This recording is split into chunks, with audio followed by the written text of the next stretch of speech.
Oh, g'day everyone, and welcome to another edition of the Weekend Wrap brought to you by CrowCast. Sorry we're a little bit late, but here we are now, and unfortunately not good news. But without further ado, let's get right into it.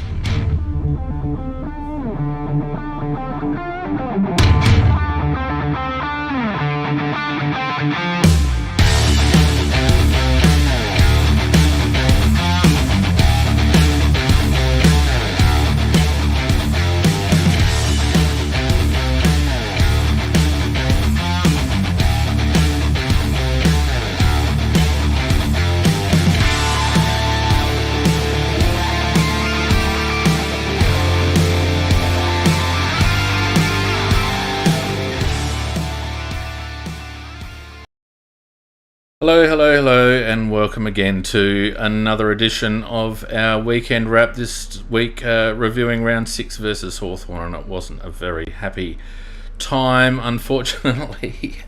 Fantastic in parts, but not in other parts. So, anyway, joining me tonight, as usual, Nikki, how are you? I'm good. I actually got to witness a Crows win in person. Very good. And Macca, how are you going, mate? I'm all right now, mate. Yeah, good. Technology was getting the better of him. Ever since he's changed his setup, I can't understand. Anyhow, Mac, we'll get let there. me tell you this, Mac. You'll be very pleased to know that there was a massive uproar as a result of me cutting you off last week, with regards to the weekend's results. Just everybody hated it. In fact, this is what they were like.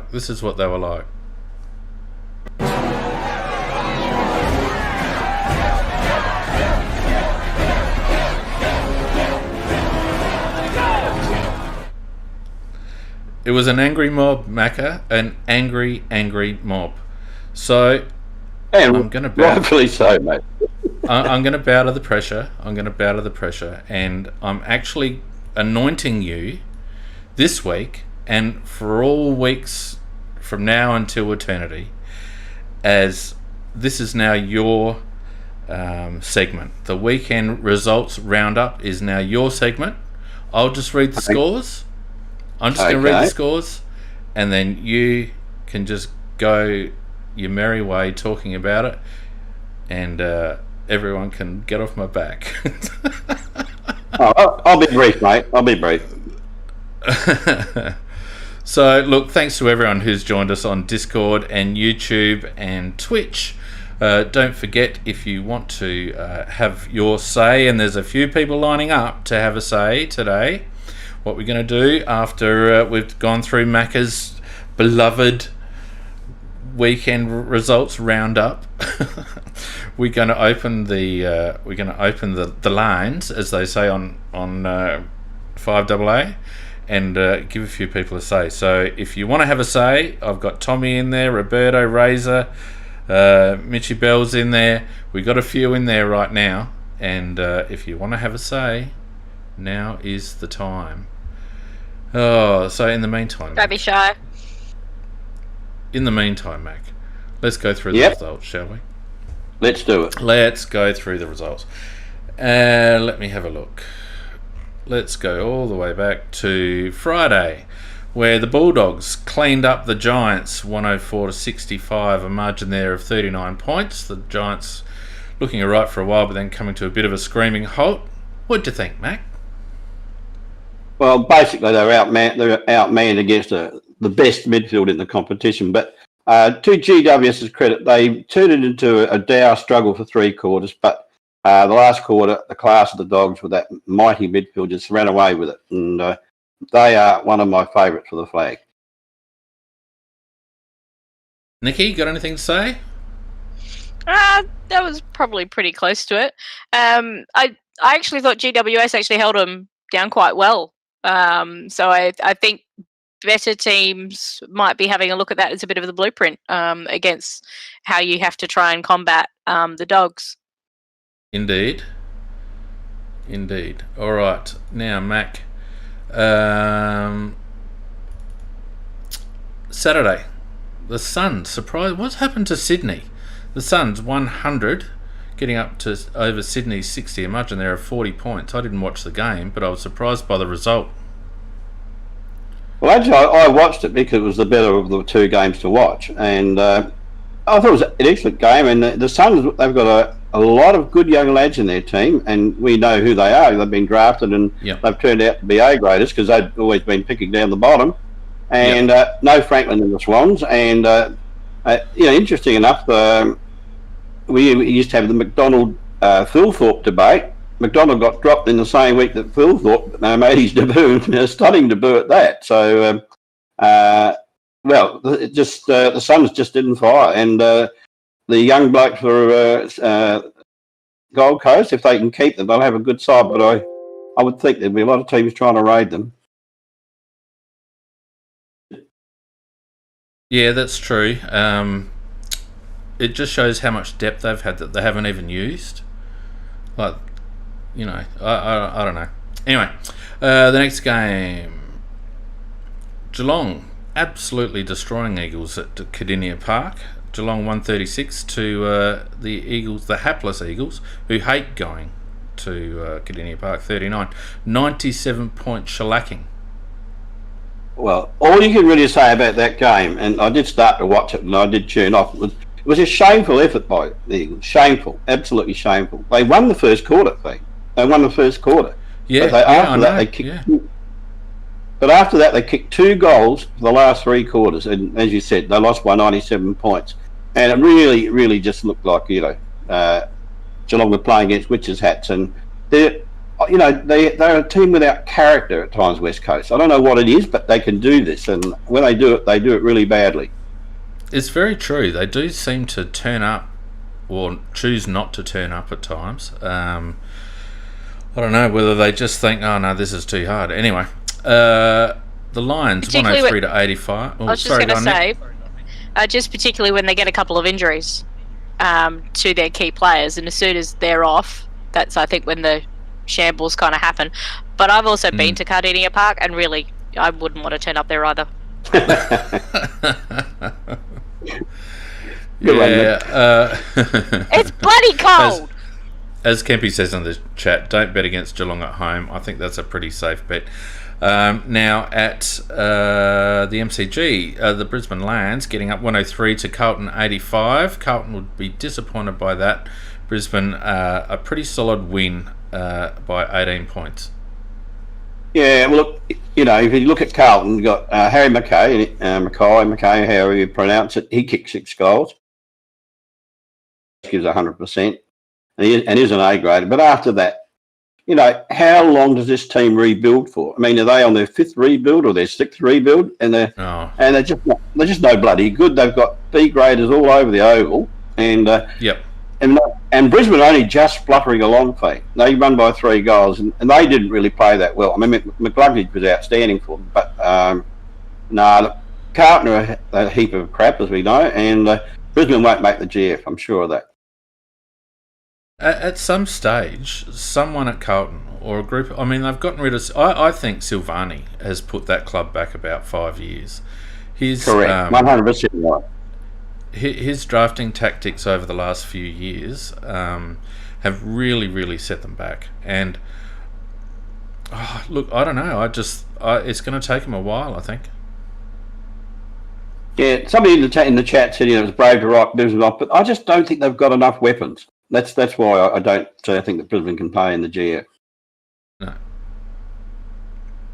All right. Melbourne, very impressive. Melbourne 82 to Richmond 48 by 34 points in the end. And it wasn't as if Richmond wasn't trying. That was a really solid win by Melbourne and probably stamped their claims as a genuine premiership contender. Absolutely. The D's were far too good, and I'm calling it a D's versus Dogs grand final now, Thane. They're the 2 best teams around at the moment. If you look at if you go look at the defence, they've got Lever and May, quality defenders, and on the ball they've got quality midfielders. They've got little Cozzy Pickett up forward. And I want to tell a little story about Cozzy Pickett. I don't know whether you saw the incident where he was going for a chest mark in about the half-forward flank, and the guy behind him tried to spoil and did a swinging right arm straight into his nuts. And anyhow, the umpire paid a free kick, and the player you could hear it. The player was saying, "But I was going for the ball," and the umpire said, "Exactly." That was an outstanding comment by the umpire. Very good. Yeah, but apart from that, I thought Melbourne, they're classy. They really are classy, and they, But what's Richmond changed for Melbourne? It just shows that it's an attitude thing, right? Yes, it's called belief, and Petrarca now believes he is one of the best players, if not the best player in the comp. Oliver gives 100% all the time. Gawn is the best ruckman in the competition, and then I'd say Lever and May is the best centre half back, full back in the competition. So they start to believe that they are good. Their disposal's good. They move the ball quickly, and they do it quite intelligently. I think the style of football and the dog style of football, they're the two types of football which can win a flag. Richmond are struggling. They're really struggling. And, Martin, they said that he had a bit of an injury before he copped that one in the eye, the forehead, wherever he copped it. But he wasn't having much impact anyhow. I mean, how long can Richmond stay up, really? Yeah, but I'm also hoping that Macca isn't right, because I really hate those two teams. I didn't say I love them. I just, you just see what you see, and that you call out what you see. Yep, only round 6, long way to go. Freo in front of an empty stadium, that was a bit eerie. A predictable 51-point win over North Melbourne, 99-48. Didn't watch it. Freo far too good. Okay. And the only comment I'd make about it is that young Tom Powell from South Australia is doing very, very well with North Melbourne. Well, you may recall from our draft and trade shows, I was pretty keen on Tommy. Yeah, I like him. He's really good. No, in Dream Team points, he scores 100 today. I mean, he's up amongst the big boys, and he's only played 5 or 6 games. He gets a lot of the ball feed, a lot of it. Nick? North gave him a bit of a scare early on. Well, they did. Yeah, they did. They can't maintain it though. No, they just don't have the. Yeah. They don't have the cattle, North. Collingwood are going down to Essendon in the Anzac Day clash. 109 Essendon to Collingwood 85, a margin there of 24 points. I don't really watch the game, but judging by the commentary I could hear in the background, it seemed like a pretty decent match. It was, and I'd say at the moment Essendon are a team with character, and at the moment I think that Collingwood in a team in no man's land, and I think Buckley will be very, very lucky if he holds his job at the end of the year if this keeps on going, because Collingwood, they're a nothing side. I mean, they did that crazy stuff of getting rid of very good players, and what you see what they exactly see at the moment are the players they got rid of. So, I think they're in trouble, Collingwood, and I think Buckley's probably gone. Yes, I agree. Well, and if you're going to pay $1 million a year to your ruckman and then get rid of a midfielder who is starring and another forward mid who isn't going too bad either, that's your engine room. You've just basically gutted, and it doesn't matter how many tats Brody Grundy gets, they don't have the cattle in the midfield to be competitive, Collingwood. No, not at all. Not at all. Exactly the point I was going to make, Fiend. They put all their eggs in the Grundy basket. No. It's very nice when we agree, because I think we're not going to shortly. Oh, I've been rubbing my hands together, Nikki. And I'm just going to point out that very last passage of play. It doesn't matter. It was a bad kick in and the wind had switched, as Nixie mentioned. But anyway, and the game in progress at the moment, it's third quarter at the moment, 5 minutes ago in the third, and Port up by a lazy 50, 67-17. That's fairly predictable. St Kilda would be very, very disappointed. And it seems St Kilda are struggling to find avenues to goal at the moment. Yeah, look, they've traded for 2 years in a row now. They've traded a heap of players, but I like the way Port have traded in players. Port have made it. They've created a structure, and then they just put in the little pieces that fit in nicely there. And St Kilda just sort of grabbed anybody they can get hold of, I reckon, and that for all their player chasing and all those trades they've done, etc. They're still not a very good team. And Port Adelaide, I think they're one of the three teams that could play in the grand final. I'm tipping it D's versus Dogs, but Port could well be there as well. I suppose Richmond's an outside chance. They'd have to play a lot better than they're going now. Agree, Macca. And that's my summary, mate. Oh, I mean, that was pretty good, to be honest. That was quality. I hope everyone that's listening in the chat live, and if you're listening on demand on YouTube or on Spreaker, leave a comment somewhere and say just how much you appreciated Macca's input.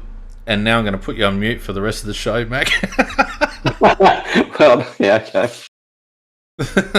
That's just so you can do it. I told you so at me. That's not true. Right. Now, we've got a fair few people actually on chat. We've got quite a few on Discord and a few on YouTube. Mudget's there, and 9090 Crow on Twitch. Excellent. Now, I reckon we're going to open it up. What do you reckon? Is there someone, if there's anyone in the stage at the moment that is looking to have a bit of say, put your hand up. There's a little icon down the bottom with a hand that you can press, and if you want to have something to say, put your hand up. But in the meantime, Macca, I'm going to give Nikki first dibs at what she thought about the game today.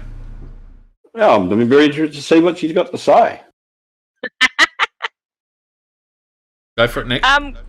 Oh, bloody hell. I was kind of glad I had Civilization to play on my computer whilst I was watching that horrendous thing. It was literally a tale of two shit defences and one getting slightly better than the other, because both of them were not that good. It was the midfield that were the ones who were controlling it as to who got on top of the midfield as to then who could score. It was interesting to see who was trying in that last quarter. They're all trying. Sorry, I'm not going to interrupt. Please continue. There was trying, and then there was those who were willing that extra bit to try and get that win. And I'd actually put McHenry in there, because even though it didn't come off, at least he was bloody he was trying to make things happen and move things forward. The other thing, I did love the commentators talking about how great it was of all those Hawthorn high draft picks and how well they're doing with them. That's because they traded away all their early ones, you dipshits. They didn't have higher draft picks. That's all they could get. It's like, you know, a little bit of facts to go with that, I think might have helped. Surface said, Rob was bloody trying hard. Tom Lynch, I can understand why we had him there because of what happened last week and who we had to sit out because of the injuries and everything we had. But I think we went in with also some injured defenders. Luke Brown, one of them. Not saying anything. Who should not have been playing. Don't spend all your tickets, Nikki, because we're going to go through the match in more detail in a little bit. There you go. Macca? Is that all you got to say, Nick? Go. That's all I'm letting her say for now. Go for it, Mac. Okay. Well, basically, I thought in the first half, and we were scoring quite well, and into the third quarter to a certain stage, we were actually using the ball a lot better. And also our forward line was a lot more open and a lot wider. The players were wider, so the taller players didn't have to compete with the great big massive players.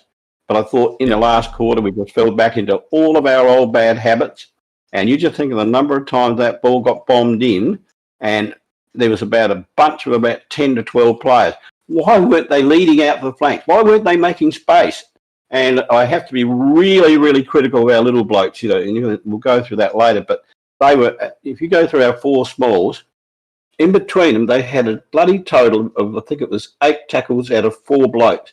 And yet, I could name two of the forwards up for Hawthorn who had 13 tackles between them. So we got nothing out of those smalls, and they should have been spreading. They should have been giving room for Thilthorpe and Schoenberg and Walker to move around in and to make leads, but they're just bombing the ball and it's just coming back straight over our heads.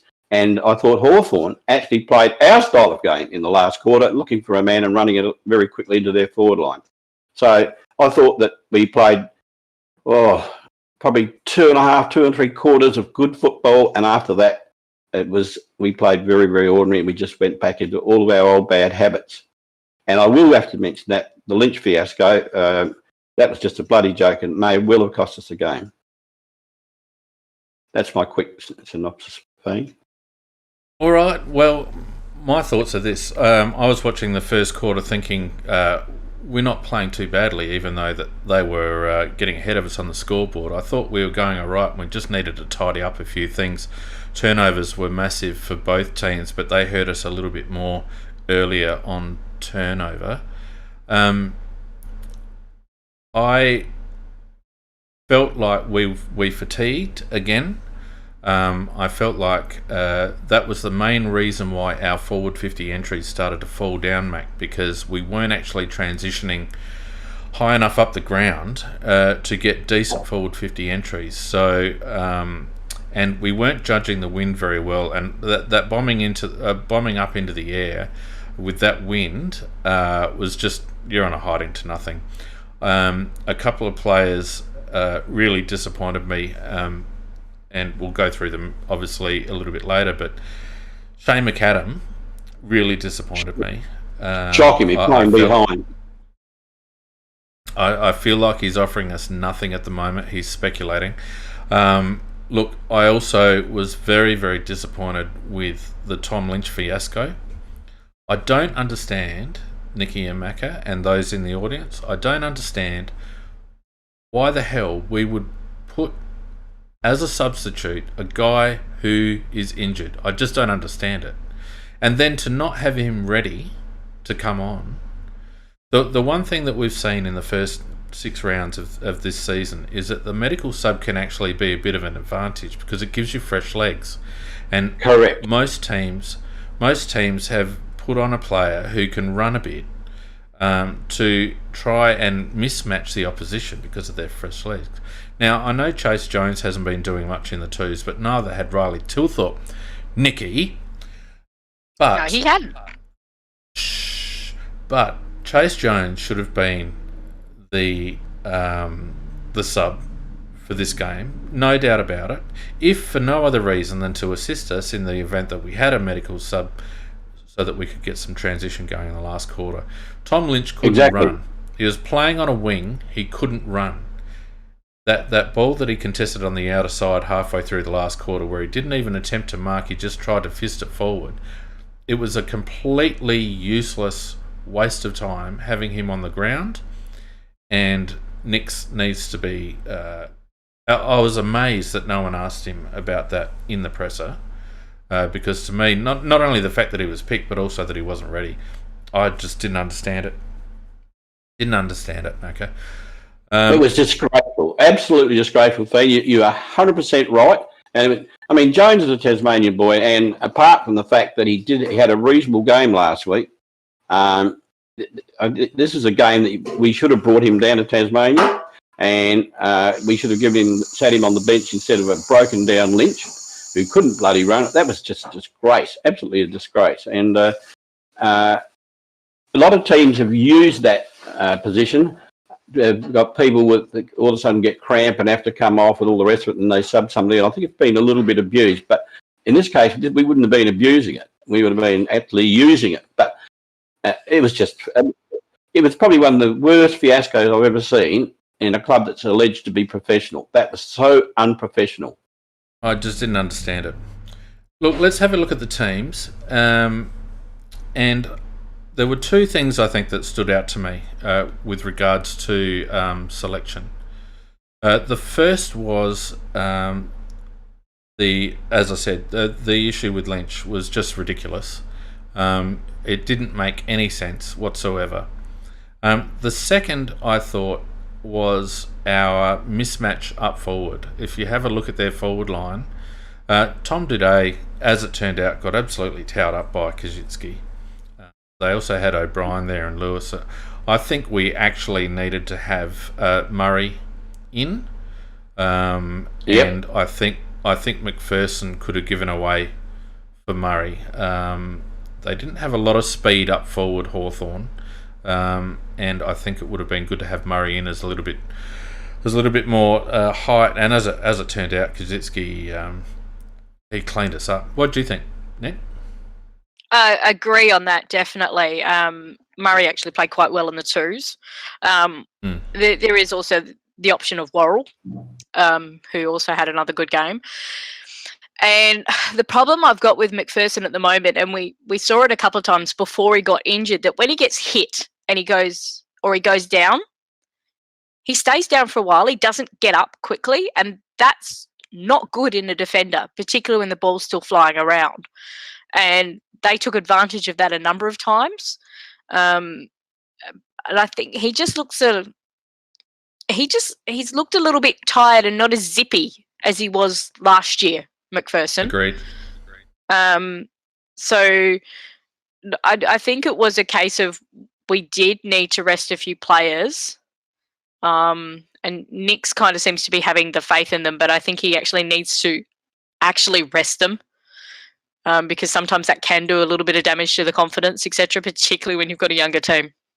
Well, yeah, Nicky, I hate to say this, but you're right. I mean, McPherson, I think, should be giving us a run in the twos and they get his confidence back because he's not playing well. And he was just another one of the problems we had down there. So when you've had Duday, that's the biggest pantsing I've seen him get, and it was from a first-year player at that as well. So, but I think Kikitsky's never had a game as good as that, but he really had a game on, and he really took us apart up there. And another thing about Duday, which was a negative about his game, was the fact that when he was kicking the ball, instead of clearing it towards the flank so that you get the option of either getting the ball or getting it out of bounds, he kept kicking it straight up the middle, and it was falling short all the time, and it was Hawthorn who were marking it all the time and bringing it straight back. So I thought he had an all-round really rotten game. And I do agree, he's a third tall. He's not your second tall. No, and that's my issue with selection. I feel like we relied too much on dudes to play a shutdown role, and not only is he not really suited to that, but we miss out on so much as a consequence of him playing a lockdown role.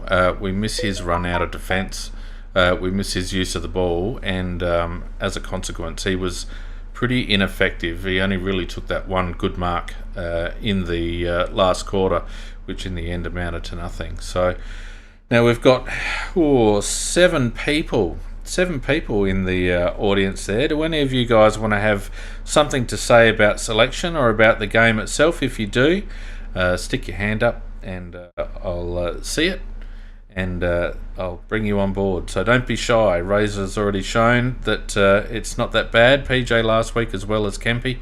So get on board. That's what it's here for. We want some interaction. So get involved, and I won't give you any prizes, but Macca might give you one of his bloody Sammy's vouchers that he gets from weekly from bloody 5AA every week. Well, there's two chances of that, and the second one's Buckley's. I'll let you guess what the other one is. That keeps you sustained, doesn't it? Anyway, all right. Well, sorry, go on. No, I was going to say, who are we going to get to have a chat, and what are they going to talk about, please? Sorry? Whatever they like. Oh, I thought you were inviting people in there, and I am, but everyone's shy at the moment. Well, they said you were offering a meat tray, and I said that you had it for tea. So there's no meat tray, so no. All right, we'll carry on. We'll carry on. Here we go. Razor's put his hand up. Good on you, Razor. Come in, mate. Get you in here.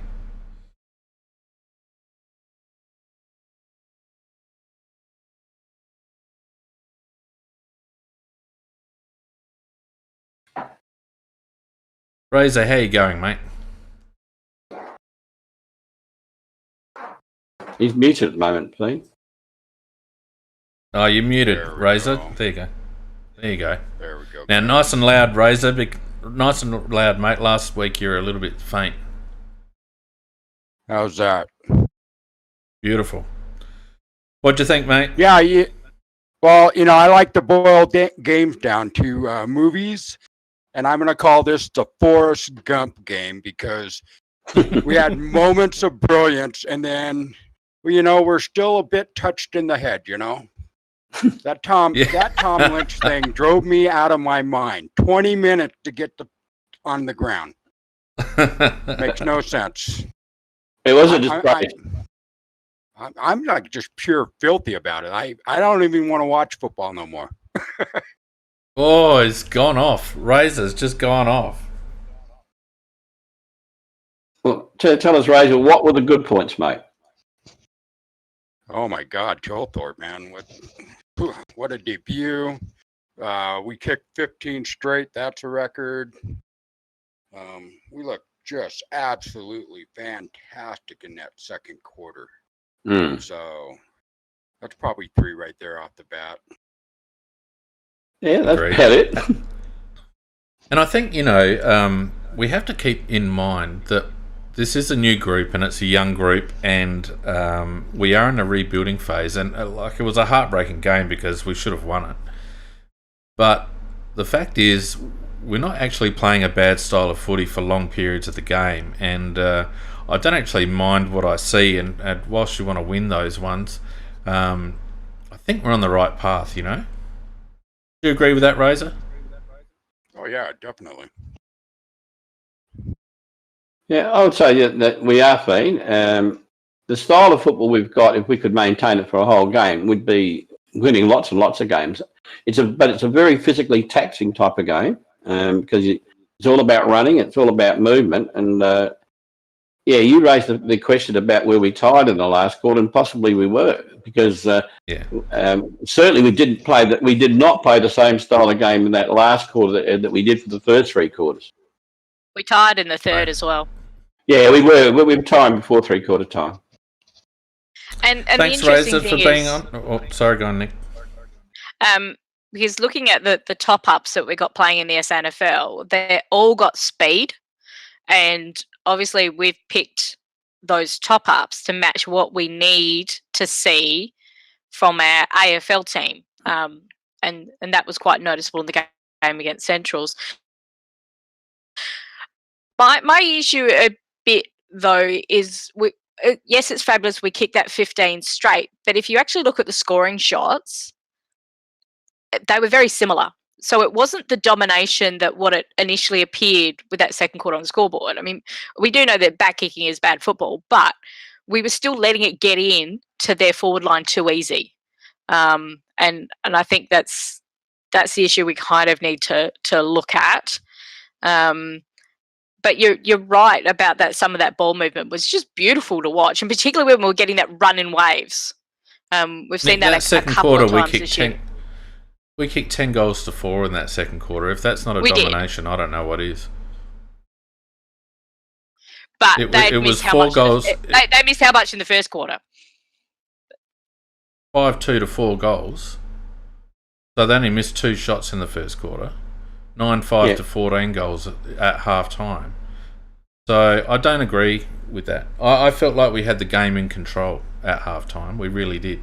And I felt like even though we'd kicked ridiculously straight, I felt like that was an accurate representation of where we were in the game, to be perfectly honest with you.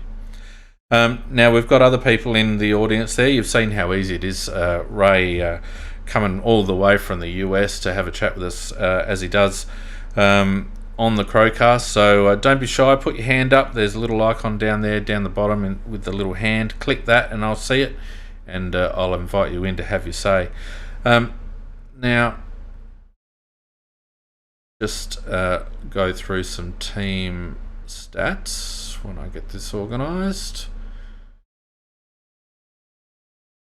All right, so team stats wise, Hawthorn 368 disposals to our 338, 206 kicks, 162 handballs.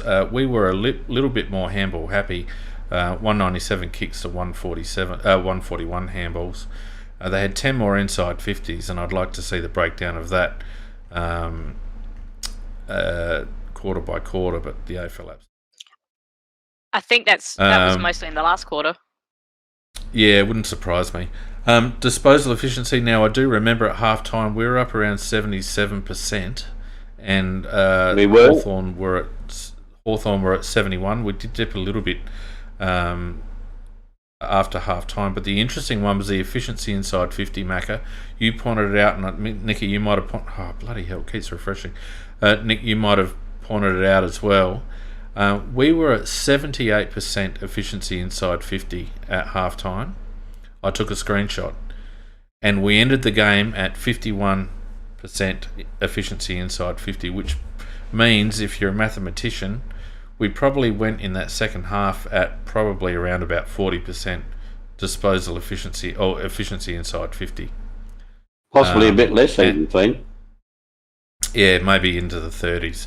So that, to me, illustrates exactly what happened.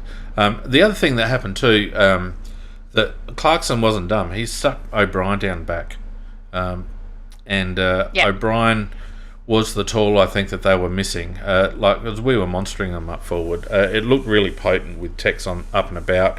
Elliott taking a couple of marks and Riley just bursting onto the scene after quarter time. But Clarkson did what he needed to do and shoved O'Brien down there, and he was pushing McAvoy. It was getting McAvoy to push forward to be that tall option, and I think it worked really well for them after halftime.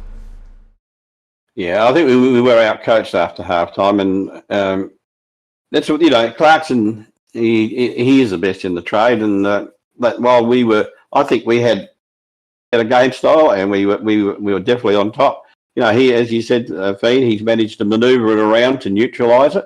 And then once he's neutralised it, then to work it into their favour. And in the last quarter, they were definitely playing their game, and we were trying to defend it. So now, before we continue, we got a couple of people here that would like to have something to say. I'll start with 1990 Crow, but Death is coming. You're on the list as well, so just bear with me a minute.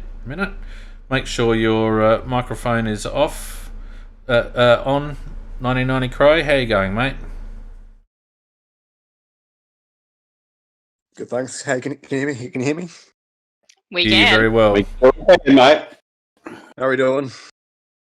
Very good, mate. Very good. Now, I saw you just getting smashed in the Discord chat during the game. What do you think, mate?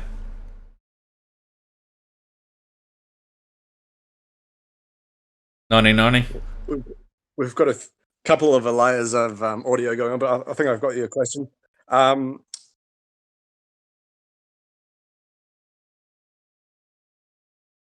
think we did pretty well in that second quarter, obviously, but I think the straight kicking sort of undermined, I guess, the overall game style, and it made it look a little better than we actually were going. I think the Hawks were playing pretty well, and then sort of we tired late, and that's made a pretty big impact on us.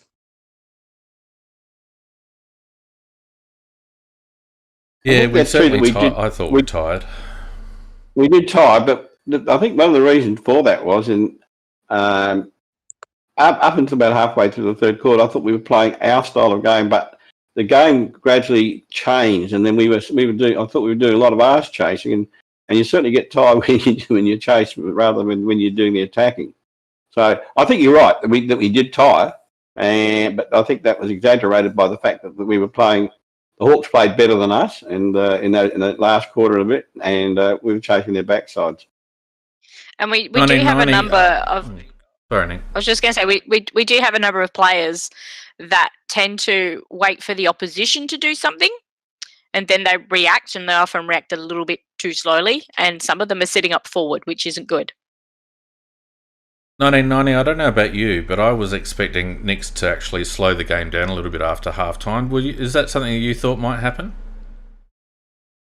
Not exactly. I think we just couldn't get our hands onto the ball quite enough, to be honest. And I think we allowed Hawthorn to get back into the game and play their game style when they made us a bit more defensive. Yeah, that's true. And I think we started to lose midfield or of ground ball. That ground ball stat, I reckon we started to lose that a little bit as well. O'Brien was getting a ton of the ruck wins, but it didn't actually look as if we were making the most of it. Yeah, that's how I saw it. The other thing I thought too is that Jaff, who is a real go-getter in the back lines for Hawthorn, didn't have much of an influence in the first half. But I thought he dominated in the second half too, which gave, once he's got the ball and running all over the place, it just gets them up and running. So then all of a sudden we're chasing backsides rather than just playing as we were before. How good is that kid? He's going to be an absolute superstar, that kid. He is. He's a beauty. I'd love to have him in our team. Oh my you God. Just you can't predict what he's going to do next. And no. I don't know whether he knows it half the time. and I think I was just going to say the commentator's got it right. He needs to go on a wing eventually. Oh, yeah. The thing is, not only is he quick, but did you see how long his stride is? When he gets his tail up, he's like a bloody thoroughbred racehorse. His stride is so long. It is, because at one stage he probably took the regulation number of strides, but he definitely ran 30 metres. Yeah, that's right. Hey, 1990, Crow, any last words before I kick you out? Last words, I think a lot of our small forwards and half forwards are sort of a bit struggling a little bit to run to our tall forwards, but also provide pressure going back the other way, and also didn't get involved quite as much as they have been. And that allowed players like the player you just mentioned to run off the leash a little bit and cause a bit too much damage. Very good comment, mate. Very good comment. 100% agree with that. Thanks, mate. I'll shuffle you back to the audience and I'll bring in Death is Coming. Come in, mate. Make sure your mic's on and all the rest of it. How are you going? I'll wait for him to come in. Just on what 99 Crow said, it was 100% the case that we got no defensive pressure whatsoever from our small forwards. It was actually really disappointing, I thought. The whole four of them thing, it doesn't matter which one you're talking about. McHenry bobs around here and there, but effectively he still only had two tackles for the game. I won't have you knock on Ned this week. Not this. No, I'm not knocking him. I'm just saying that he tries his guts out, but he did have a major effect on the game. That's what I'm saying. And he had a big effect on the game, Mac. He did. And I'll tell you what, the umpires absolutely hated his guts. Every time he got near someone, he got a free kick paid against him, and I don't reckon they were all there. Death is Coming. You've been invited into the stage. I think there's a button there that you have to press to actually come in. So just have a look around on the interface there. You should be able to find a button to press to come in. I thought McHenry was very stiff, really stiff, and I actually thought his effort all day was exemplary. But he didn't get one favour from the umpires.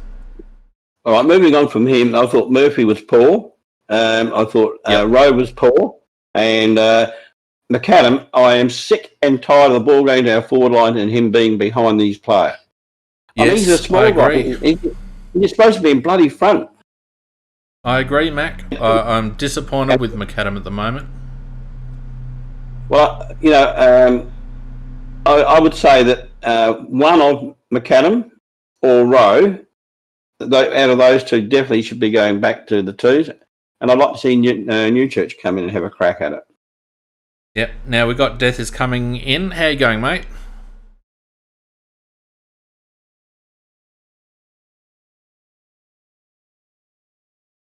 He's dead. He's dead.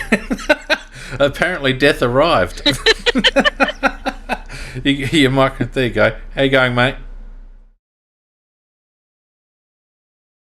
No. I don't know what's going on with him. Well, Hello, this I is do. Mark. I do remember one of my favourite nicknames of a football player is Mark Viskers, and it was Death, and that's because they couldn't hear him coming. Yeah, just quietly, his son goes all right too, Kane. He had a good game for the Bays on the weekend. All right, well, Death, we'll let you sort that out, and we'll keep going. Let's go back and have a look at some more of the stats, shall we? I thought it was a bit free kick Hawthorn-ish, 30-25, and they certainly did, I thought, get the run of the umpiring, particularly after half-time. Oh, the one against Himmelberg. A shocker. There were about four really shocking decisions for the day. And unfortunately, they all went Hawthorn's way. And when you do, even just that can be a factor that can make you lose a game. And I thought we got no favours from the umpire. None at all. Yeah. All right, so around stoppage, Riley O'Brien absolutely destroyed big boy McAvoy 44-27. I thought Riley O'Brien had the best rucking game that he's had for quite some time.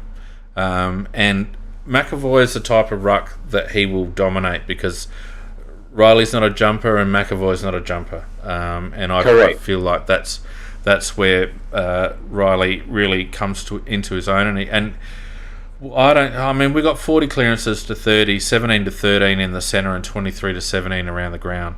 But I still don't think, particularly after half-time, I don't think we got full value for those clearances. And I think after half-time, Hawthorn, particularly O'Meara, and to a lesser extent Mitchell, started to rove a bit to Riley, started to read his taps a bit, and they certainly drew back to sort of even after half-time.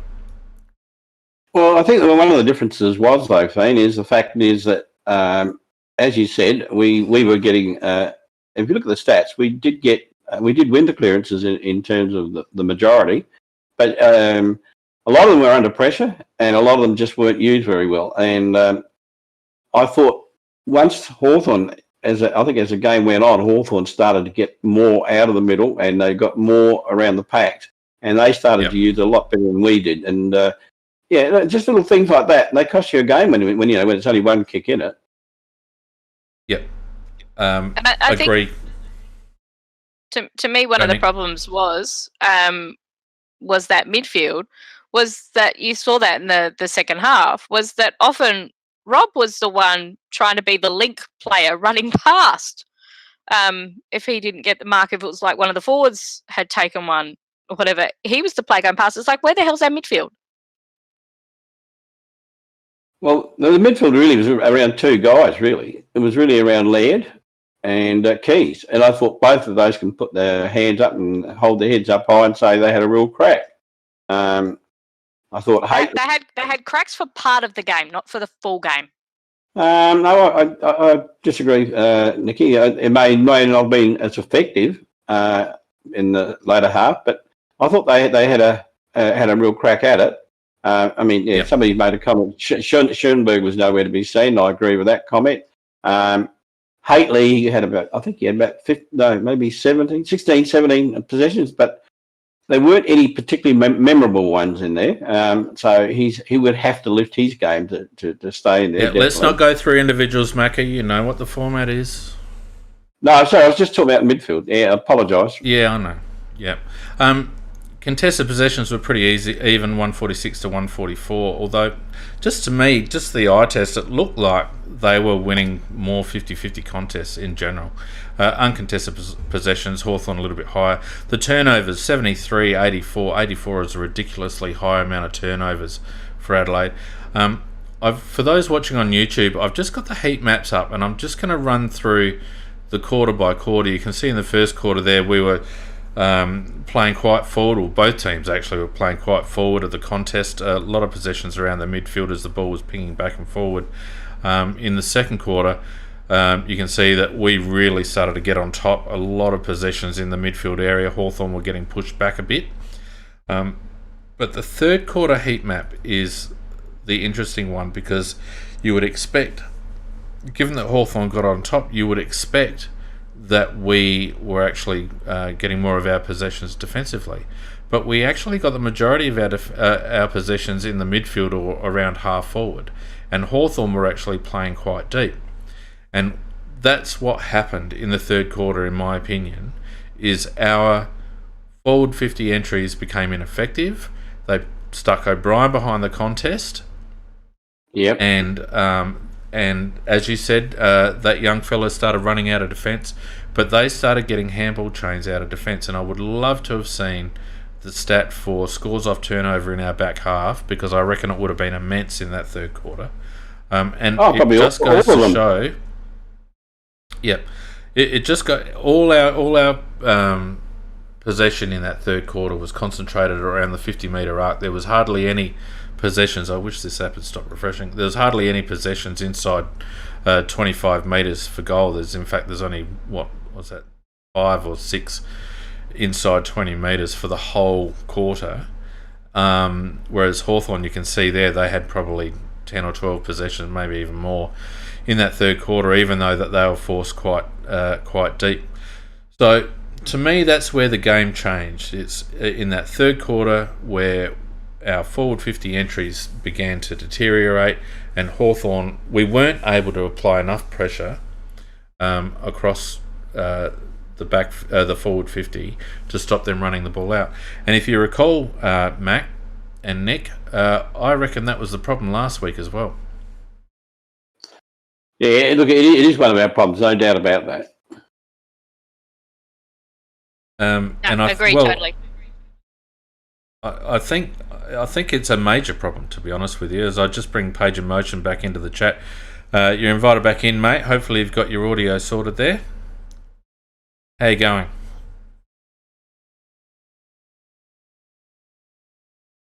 Just doesn't want to speak to us. Oh, he really sorry, it was Death Incoming, not Page in Motion. Sorry, Death.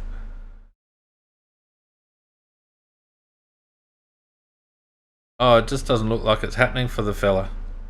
What a shame. No. Check your permissions. I'm pretty sure you're right to go. Yeah, you're right to go. I'll keep you there if you get your audio sorted out, Death. Just speak up. Yeah, but to me that was the key, Mac and Nick. It was that change in the way that Alistair Clarkson set himself up after half time, and where Hawthorn started to get all their ball from, and a lot of it was from our deep in our back half. Time possession was fairly even, although in the last quarter you can see that Hawthorn dominated possession in the last quarter, 55-34 in the last quarter, so they really got on top of us. That, geez, someone's just chucked something in the chat. Razor Ray, yes, just... It's supposed to be an explanation of the Lynch thing, why it took so long. Blah blah blah blah blah. Weeks for positive treatment. Blah blah blah blah blah. No, not buying all it. All I can say is that if that is supposed to be a serious comment, all they've done is said to them that they are fucking incompetent. I'm sorry about swearing, but that's all that says. That says we have no idea. 100%. Death, you got your audio sorted? No. Unfortunate. I think he's been. If anyone else, what's that, Macca? I think he's been buried, let alone died. There's nothing coming. All right, marks 86-80, inside 50, 18-14, contested marks 16-19, as you'd expect because we're playing fairly tall. Intercepts again, a key stat, I reckon, 84 to Hawthorn, 73 to us, and I think a lot of those would have been in that third quarter. So 58 to 51 tackles. I don't think I disagree with you, Nick. I don't think our intent was the problem. I think we missed a few tackles. I think we didn't stick tackles, particularly after half time, which again is a fatigue thing. The tackles inside 50 stat surprises me, 10 to 5 our way. I'd like to see when they happened. So So, that's the head-to-head stats. And I don't know about you, but I honestly think that it's basically down to what I said about the change in setup in the second half. I think you're right. I mean, because that gave them a launching pad from the back lines all the time, that extra player. So, and then they got running, and as I said, we started chasing us rather than making them chase us. So, it was a very good move. It was a good move, and it worked. Now, if there's anyone else in chat that wants to have a say, feel free at any time. Just stick your hand up. I'm enjoying the interaction, so as people get more used to it, I hope that it continues and increases, because it's good to hear from you guys, as well as read along in the chat as we're going along. All right, let's just go through some individuals for a little minute.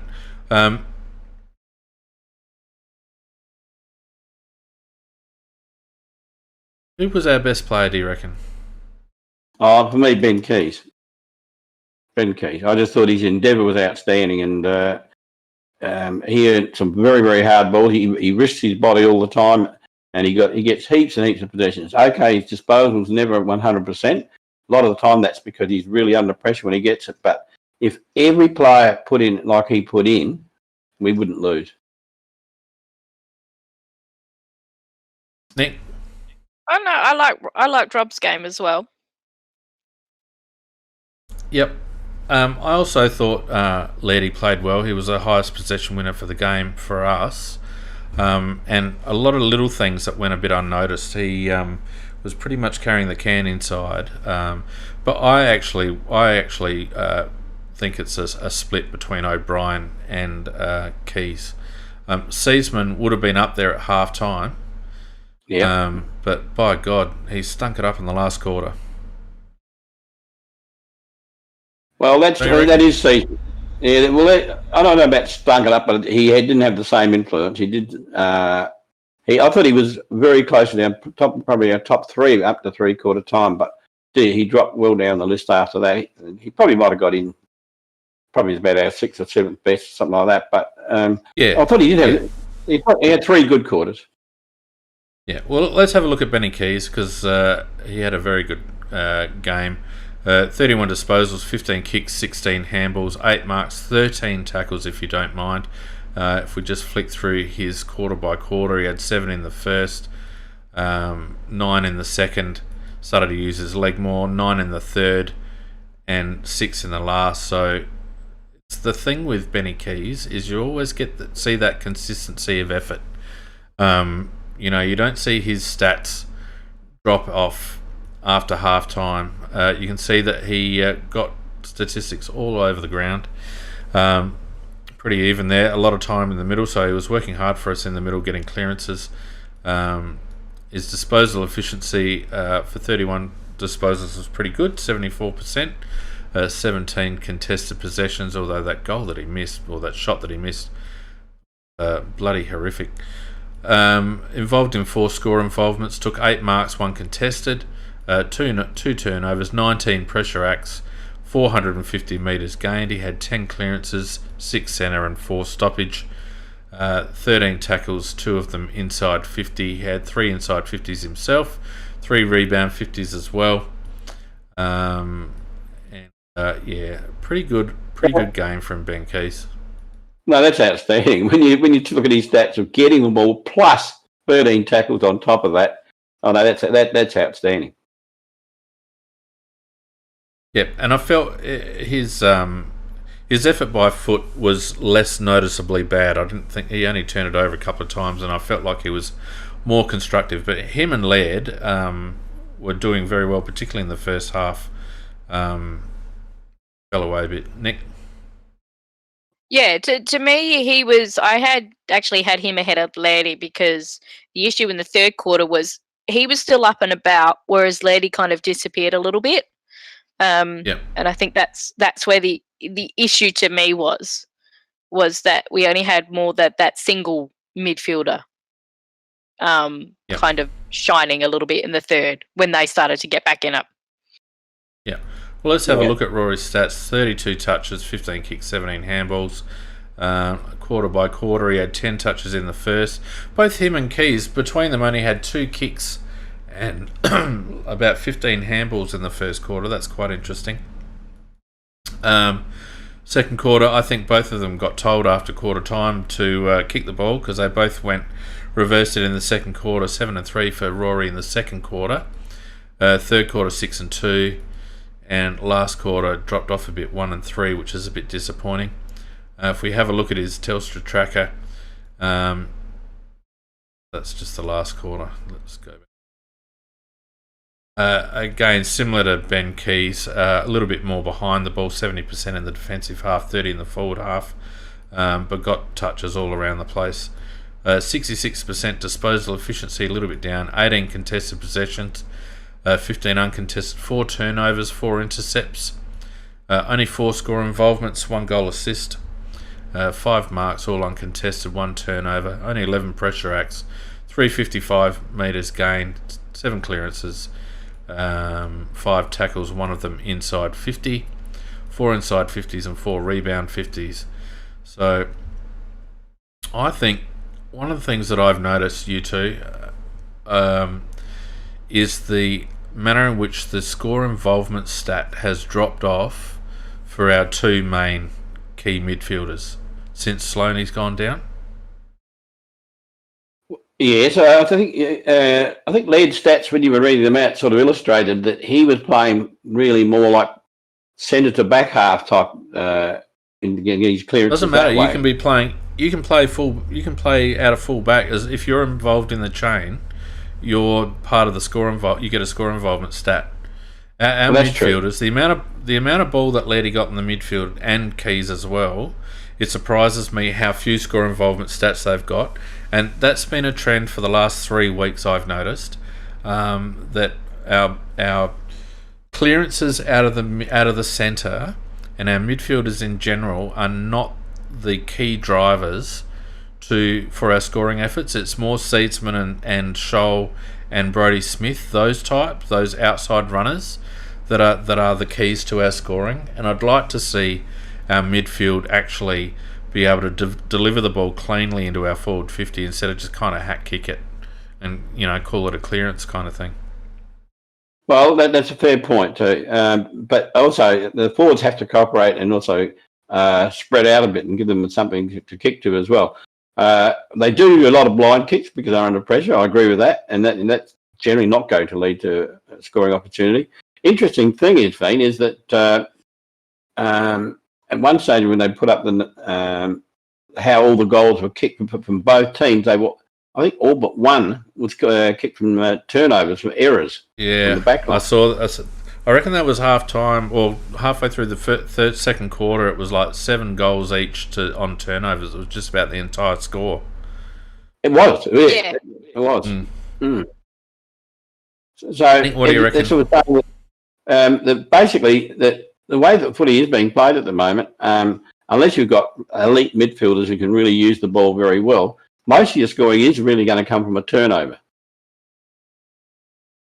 Not how it was going the first couple of weeks, Mac. No, we're not playing like that at the moment. No, I'm actually putting together a bit of a analysis that'll be up on YouTube over the next few weeks. That is basically our first. I'm going to include this week, so our first 6 rounds, and it's going to be looking at some key areas. One is our midfield setup, one is our forward 50 entries, and one is our defensive pressure, and just see if we can track it over the first 6 weeks. So look out for that. I haven't finalised the analysis yet, but as I said, the score involvement stat is something that really sticks out to me, so it's something that we'll be highlighting. But anyway, let's have a look at Seedsman's game. He had 27 disposals, 20 kicks, 7 handballs, 5 marks, 3 tackles kicked, 1 goal, 1. 9 disposals in the first and 6 disposals in the second. At that stage, he was on 14 kicks and 1 handball, which is what you want from Paul. Third quarter, 8 disposals, 4 and 4. Last quarter, only 4 disposals, 2 and 2, which is a real shame, but it shows that we just weren't getting the ball to the outside. He was getting the ball forward of the defensive 50, which is where we want him to get the ball. I just want to check where he was getting the ball in the last quarter, because I have a feeling that, he was the main instigator of our forward 50 entries in that last quarter, getting pretty much all of his ball at centre or before. But just wasn't using it well enough. I feel like the only knock that I've got on Seedsman with his disposal is that he can be a little bit one-dimensional under pressure. The long bomb to the top of the square. Yeah, the long bomb to the top of the square. Pretty That much. is exactly. Yeah. Yep, and that hurt us a bit because Nick's noted that the wind actually switched in the last quarter, and where you would have and I was expecting us to be kicking with it in the last quarter, it actually turned to a little bit of a headwind, and those balls were just ballooning up and dropping short, and we weren't reading it at all. What else have we got here for seed? 82% disposal efficiency is pretty good. Only 4 contested, 23 uncontested possessions, 9 turnovers though, which again is interesting. He's gone 82% disposal efficiency, but 9 turnovers. So he either hit a target or turned it over. no 50-50s there. Plain hit. 2 goal assists, 6 score involvements, which is what you want from your distributing players. Took 5 marks, all uncontested, 15 pressure acts, 996 metres gained, if you don't mind. I don't think I've ever seen a metres gained that high of you. No. How many was it? 996. No, I've never seen that. That's about as high as I've ever seen. 3 tackles, 8 inside 50s, 3 rebound 50s. Look, those stats are good enough. 4 metres short of a kilometre. Yeah, thanks for the maths lesson, Mac.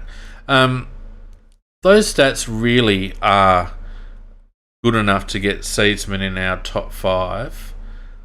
I just feel like his effectiveness dropped off, as I said, in the last quarter. And I think that was partly as well because with that ball dropping short, our forwards weren't reading it because they were anticipating it to go further, and they didn't adjust quick enough. So there kept being those intercept marks from Hawthorn, where normally we would actually try and contest it, and that's where Seed would then become involved with a little handball chain, that link running past. So I think that kind of played into it as well. Yeah, and that we did make one point there, Feen, which is very interesting, is about the wind change. I thought that was quite costly too, because up until then, all the scoring had basically been done down at that end, and I thought at least we're going to come home with the boys here. We're going to have the advantage, and it's a scoring end. And bugger me dead, all of a sudden they're kicking long and we're kicking into the air again. Yeah, that's what I thought too. That's what I thought too, Mac. I thought, we got the win in the last. This is going to be all right, and it just wasn't the case. The thing that you notice is that we stop hitting lead up targets when we get tired. Yes, there's one to me, and this is just my eye. I could be completely wrong, but to me, it feels like we're one possession short when we get tired in our transition. So it's like we need one more release before we go into forward 50, and when we're up and about, we get that extra release just to really get a bloke in the clear and allow him to actually deliver the ball, effectively. But when we're cooked, there's not enough run in the legs for people to make position to be able to get that one last possession before we enter forward 50, and I think it really costs us. Well, I agree with you, but that's again where I think our small forwards let us down very badly, because the big boys they are either going to lead or they're going to stay at home, but they just, instead of leading and becoming decoys or whatever, they just hang around just in a congregated mob, and just as you say, what we're doing is kicking to a pack. Yeah. Let's have a look at Riley O'Brien's numbers. He had 20 disposals, 8 kicks, 12 handballs, 5 marks, 1 tackle. As you'd expect, most of his posies around the centre, but he did get back a little bit. Spent 58% of the time in the back half, 75% disposal efficiency, 11 contested possessions, which is what you get from Riley. Only two turnovers, 4 intercept possessions, 5 marks, 3 contested. I felt like he competed with McAvoy in the air pretty well all day. McAvoy's no slouch above his head. 167 metres gained, 2 centre clearances himself, and also 2 stoppage clearances. 40 hit-outs, as we mentioned. 5 inside 50s is a key stat. When your ruckman is giving you 5 inside 50s, you'd bet your life that none of them are terribly effective. No, well, particularly the way not. O'Brien kicks it. Well, yeah, So, he's not a bad field kick. It's just when he's in front of goal, he has trouble. don't be too kind, Nicky. Yeah, I know he's not a bad field kick, Nick, but he's not going to lace out a leading target. No, he's not. I always like to see him handball off to a running player going past him rather than him kick it. Yep. And he does look for that, but he wasn't getting it. Don't forget those in the chat. If you want to have your say, feel free at any time to click that hands up button. And assuming I see you, I'll bring you in. We've got, who's that? Lord Curry, someone or other. Lord Curry, is that? Have we got royalty in the chat? I don't know. But feel free to say g'day. Oh, he's put his hand up too. Here we go. Here we go. Do we have to address you as Your Royal Highness? Just click the button down the bottom there, Your Highness, and you'll be able to come into the audience. There we go. Lord Curry Favel, how are you? G'day, guys. Can you hear me? Yes, we can, mate. I've arrived. Prince Harry, somebody said. Tell us all about it, mate. What do you think? Yeah, look, I thought it was. I was very excited right up until about half time, and I realised that we peaked too early, and Clucker is going to do a number on us, and apply his tactics and sort us out. Yeah. And he did, as he does. as he does. Did you pick up what the changes he'd made? I think he got stuck into O'Meara and Mitchell, and just got the midfield running. There's no doubt those two picked up after half time. You're quite right there. Definitely. Absolutely.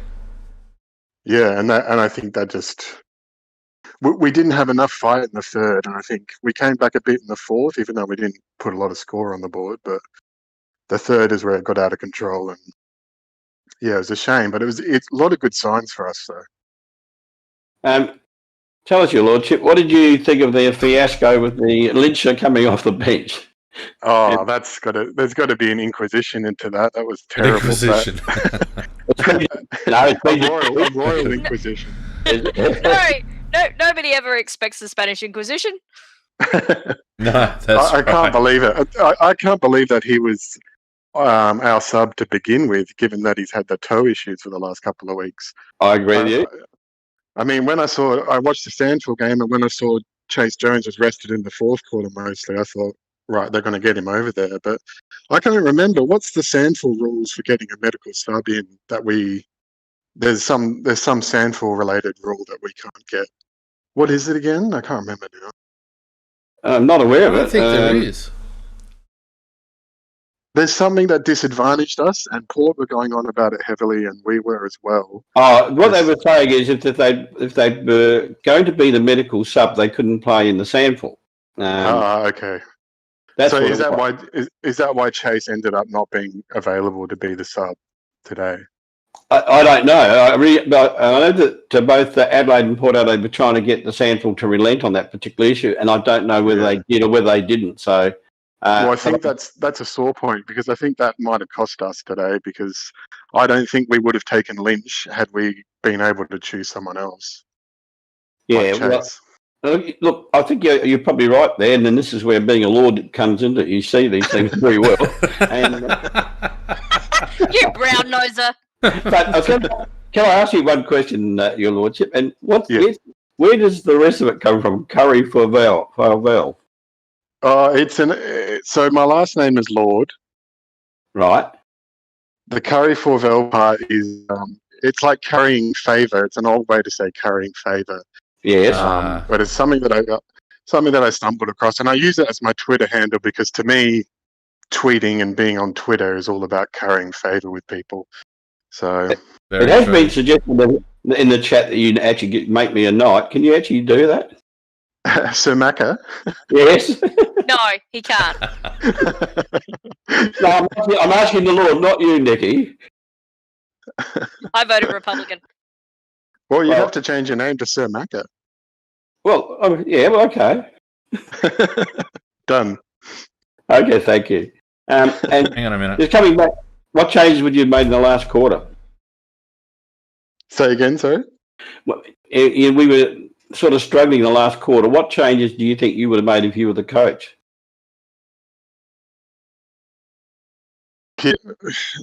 We potentially needed to throw one of our big guys back, and I think I saw Fogarty I remember Fogarty being in the goal square at one point when a goal went in, and I thought, oh, that's interesting. I wonder if he just ran down.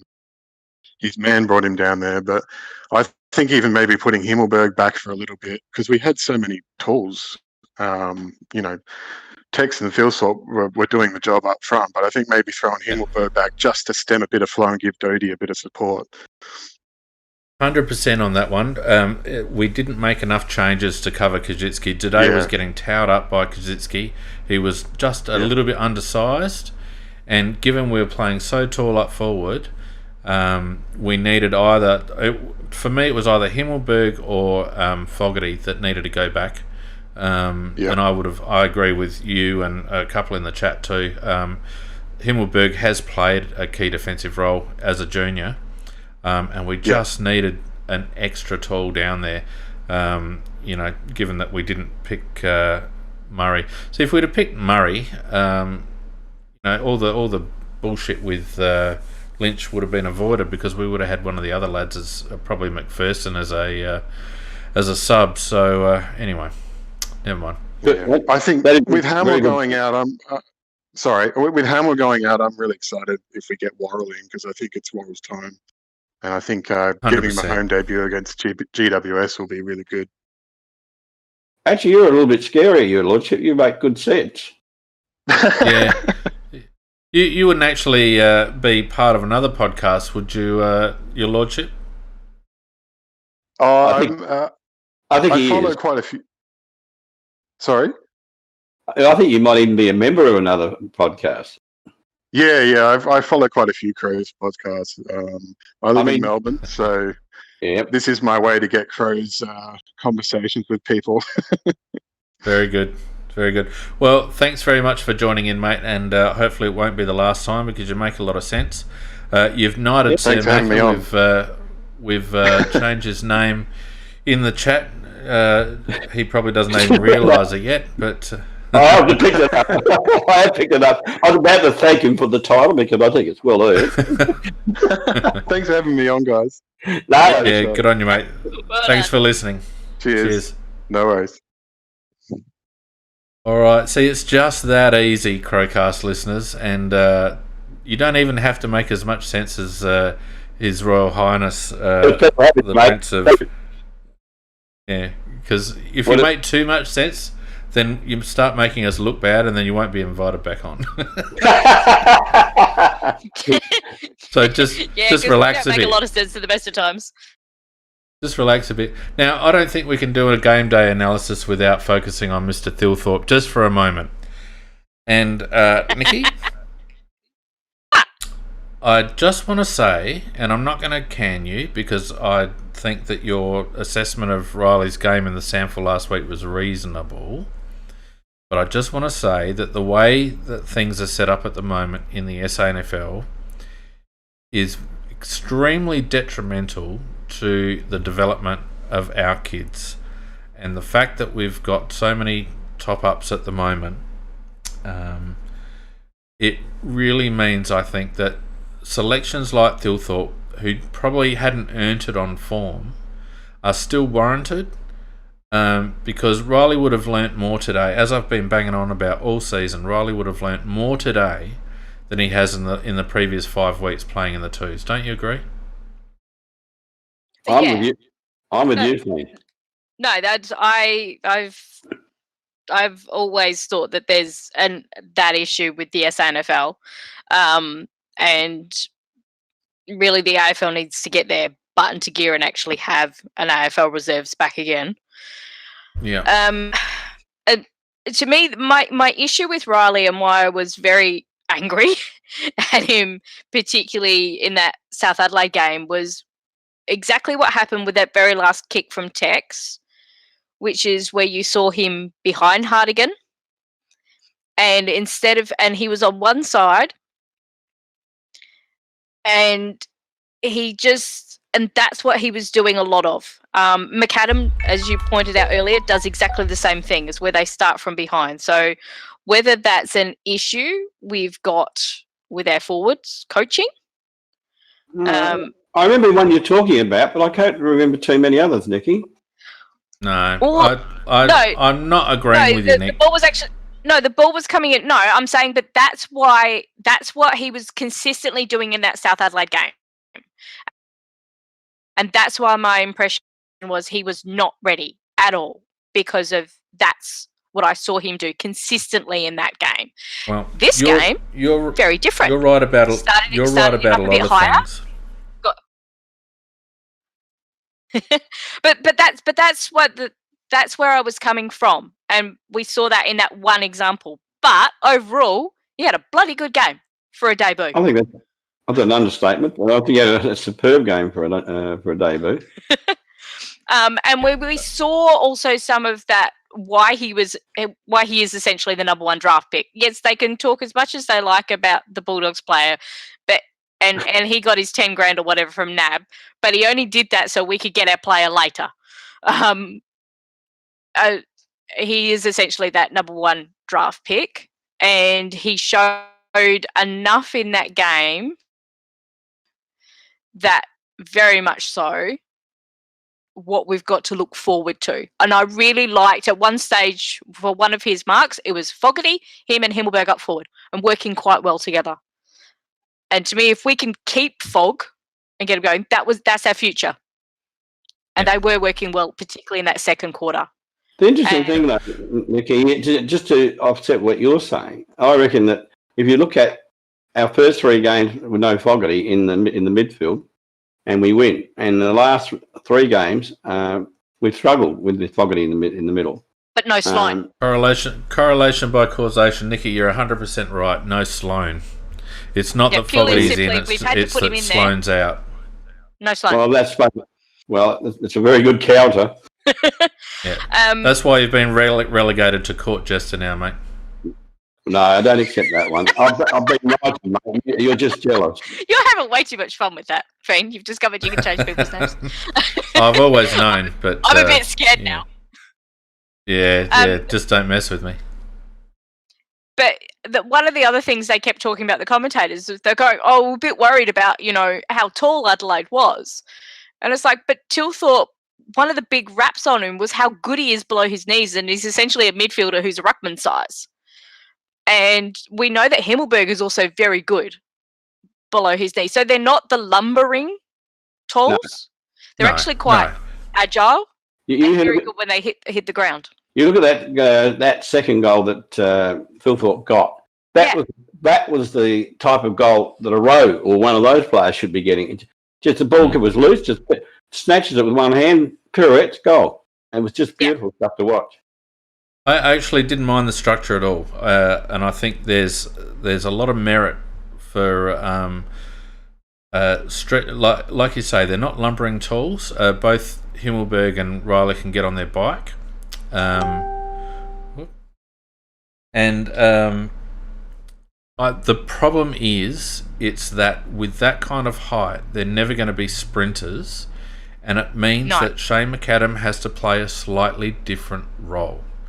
And this is my problem at the moment. Anyway, let's have a quick look at Riley, because we've kind of digressed a little bit.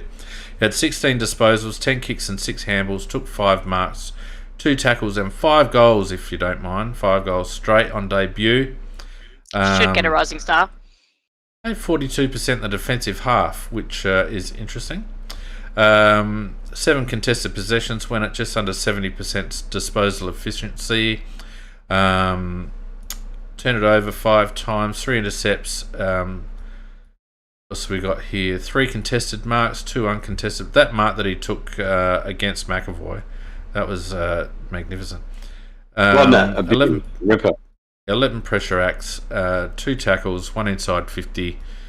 It wasn't a stunning debut, but it was certainly pretty bloody close to it. If he could have maintained the rage for the entire 4 quarters, it would have been some sort of a debut. But in any event, to kick 5 goals on debut and just to show us exactly, and the competition for that matter, to show the competition exactly the type of player he's going to be, it was just great to see him in the team.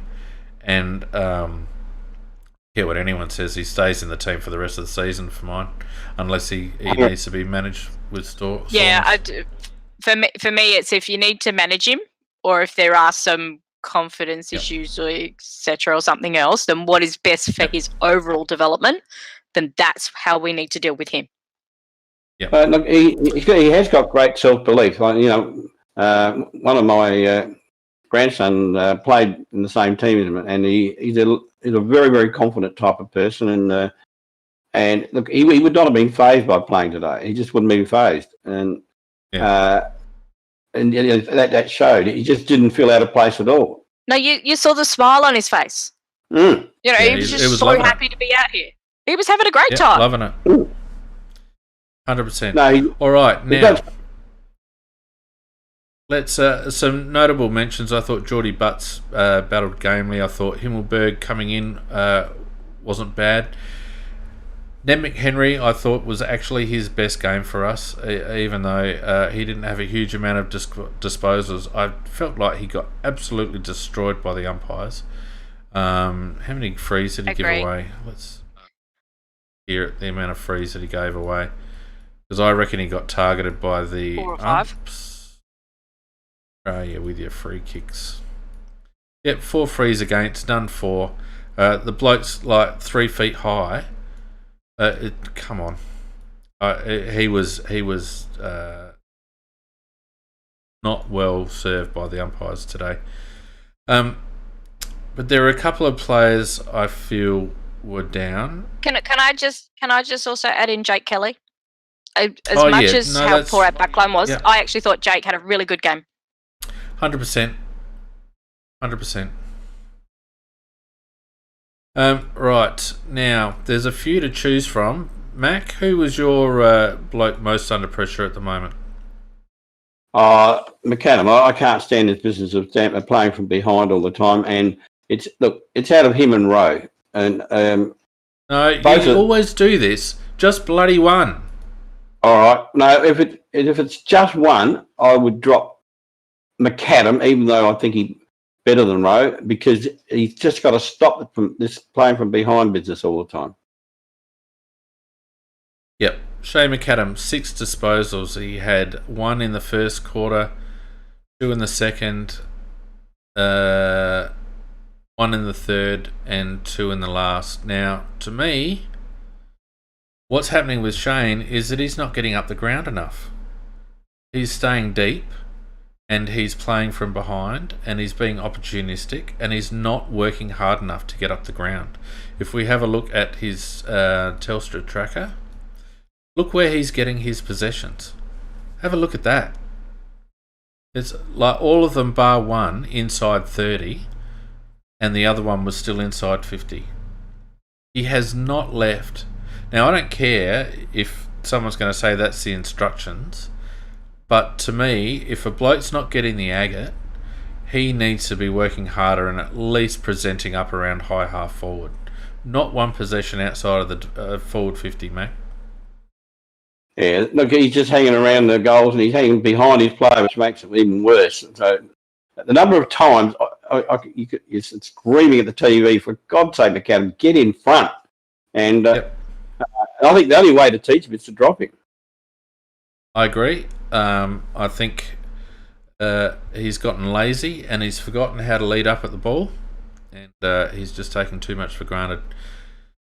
Nikki, so just before we move on, Agree Nikki, on that. sorry, who would you bring in, Mac? Well, I would. What's his name? The young lad with speed. New Church. Newchurch. I'll bring in Newchurch. I'll just give him a try. Nick, who was your most under pressure? And like Macca, I think there was the two in particular, but with Rowe. But I also think we've got an issue with Luke Brown. We raced him last week, and I think he needs to be raced again. Yes, you stole my thunder, Nikki. Luke Oh, Brown, dear. again, 7 disposals for the game. 2 in the first, 1 in the second, 3 in the third, 1 in the last. We do have an issue with Luke Brown, in my opinion. His He can't Telstra run. tracker looks a little bit. His Telstra tracker looks a little bit obscene if you look at it a certain way. But again, we're getting absolutely no run from Luke Brown, and we rely on him for run, particularly today. Like today, we had Duday playing a lockdown role, so we lost his run. We had Seeds playing a bit more forward of the contest. If it wasn't for Brodie Smith coming out of that back half, we would have got nothing. And Luke Brown needs to start. Guys, all still there? Yeah. Yep. Yeah, I you just dropped got out. Yeah, that was funny then. Luke Brown needs to start providing some run. Well, yeah. I don't think he can. I mean, with Nicky, I don't think he can either.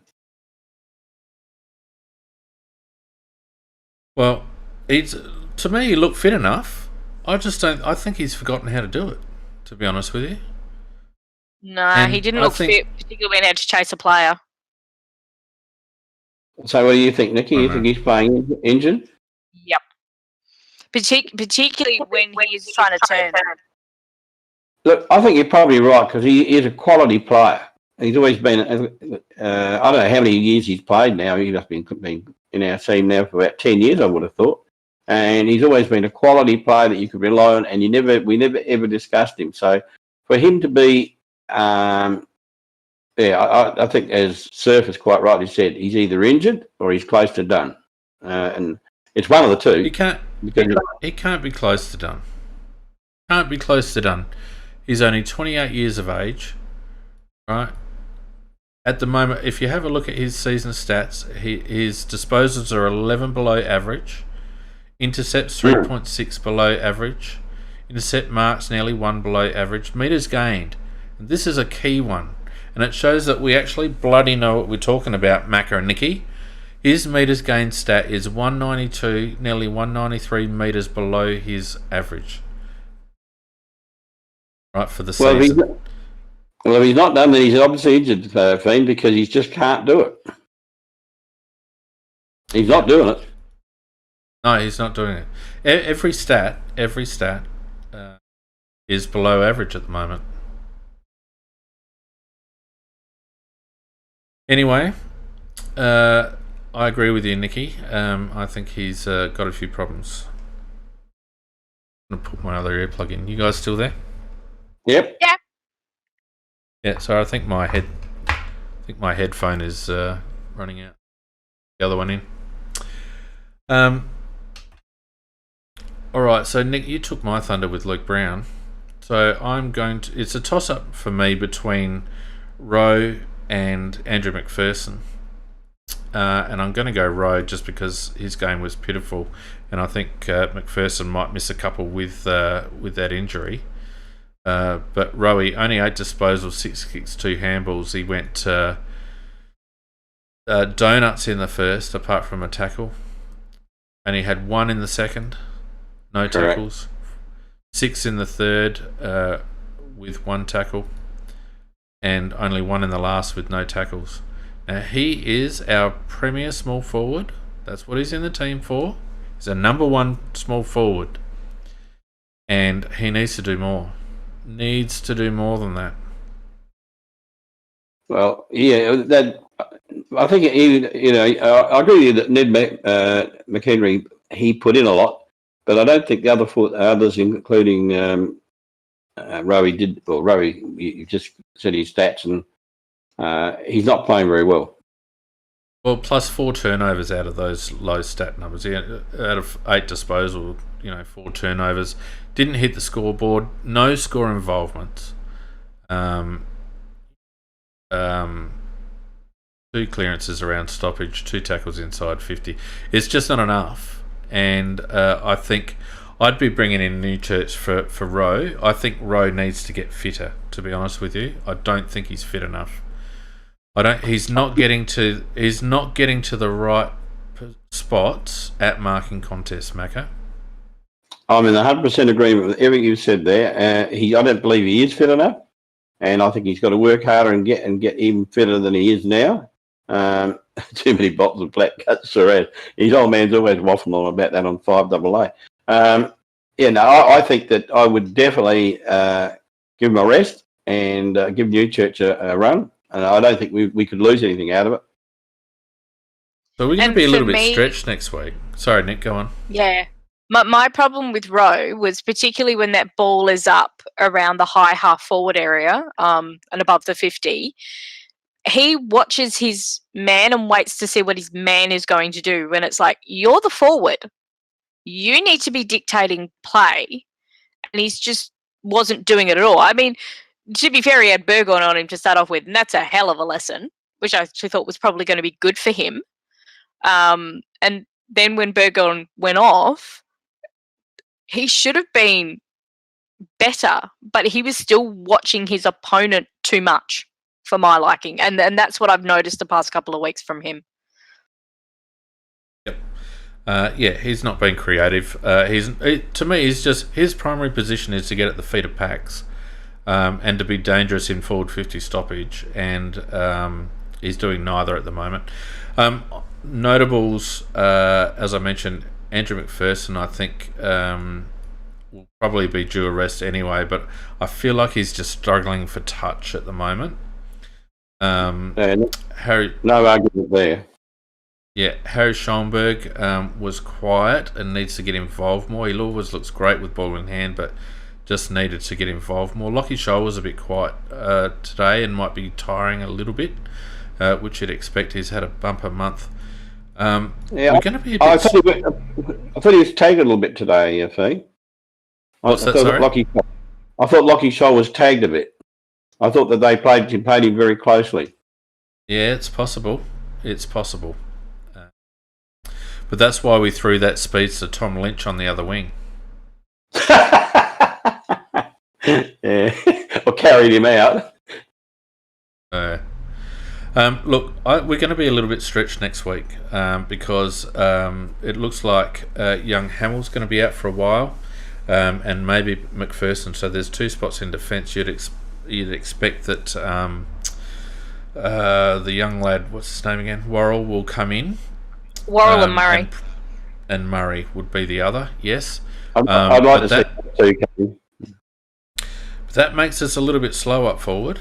So this is where Lukey Brown's really got to start stepping up, providing some run out of defence. Up forward, who's the other? Up forward, if we drop, I can see us dropping Rowe.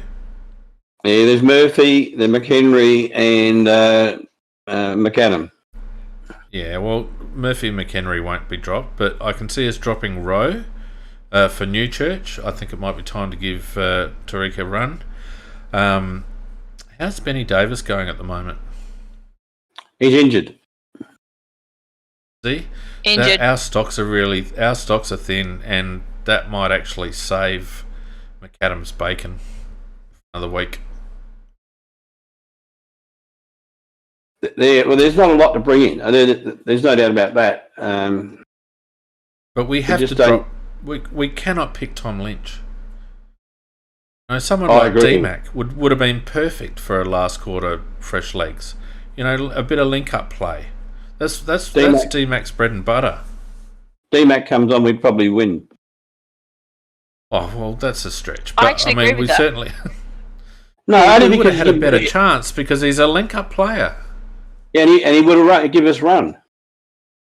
Yeah, 100%. I don't disagree with that at all. I think it might be a stretch to say we win, but we certainly have a better chance of winning, in my opinion. Well, we only needed one goal instead of Tom Lynch. We only needed one goal to win, though, Fiend. So I'm aware. we only got I was watching. Yeah. Well, you only need a couple of plays to be reversed. A couple of plays to be reversed, and you win the game. Oh, jeez. Sometimes the pearls of wisdom that come from you, Mac, are just, I don't know, they're like lessons, really. I know. You'll get there eventually. Oh, dear.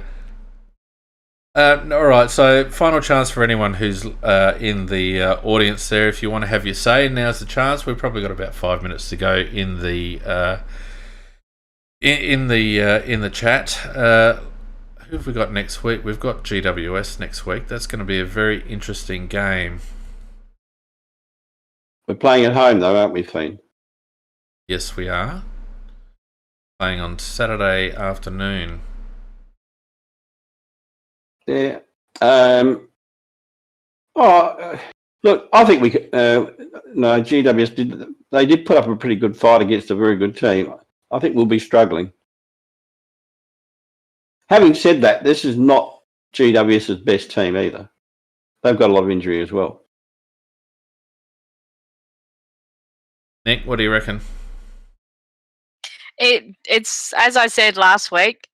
It all depends on what we do at selection, and you're right. We do have to take some players out, not just the injured ones. There's some people that need a bit of a kick in the butt. Yeah, no doubt about that. The state of our squad is interesting at the moment. How far away is Sloaney? I noticed he trained this week. Yeah, look, I don't know that he will play for at least another 2 weeks. Mrs. Macca had the same injury, and it's bothered her she had for about 5 weeks. She's not even allowed to bloody move. Well, how's he going to play football? So, Mac, we love Mrs. Macca, but I don't think she's ready for selection just yet. No, the point I was making is that because you've actually got a torn retina and they've actually glued it together, and if you get a hard knock, you could make a whole mess of it again and go blind. I do. He was chasing. He was chasing Leo around quite well on Saturday down at the SANFL. And also, I just have to say kudos to the Central's grandstand attendant who would not let him go up and sit in the stands because there were no grandstand tickets available. We were just standing next to him, just again going, "That's kind of roller." So, okay, yeah, fine. Oh, really? He was very good. He was very good about it. So him, Benny Davis, and Sam Berry went and sat on the hill behind the goals. Yeah, so I don't think we can't really count on Sloaney. I don't think he'd be very, very unlikely, in my opinion, to play in the showdown. I wouldn't advocate it if I was, but Sloaney's a tough guy. He might risk it. I'd rather see him wait another week. It all depends on how he was going at training, and it's at the full speed training with how he's actually seeing the ball and able to gather it, because that's his advantage, is that in and under. And if he's got still some issues with it, you just don't risk him. No, it's not vision. It's not vision, Nikki. It's the risk of undoing the surgery. Yeah, but that's right. Yeah, that's kind of what I was getting at. You don't, because of that type of play that he is.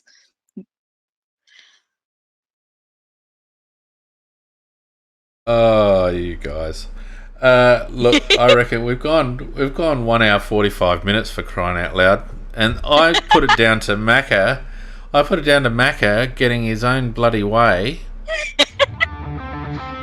Whoops. Bullshit. I did that wrong. Oh, PJ wanted me to do a SANFL rap. They were good. Hang on. I've done something wrong here. We're not over yet. You were like, we're over? We're not over yet. We're not over yet. Yeah, see? Oh, no, sorry, PJ, it was Vardy. Jesus Christ. but we are going to finish up. Thanks, everyone. I was trying to do the bloody...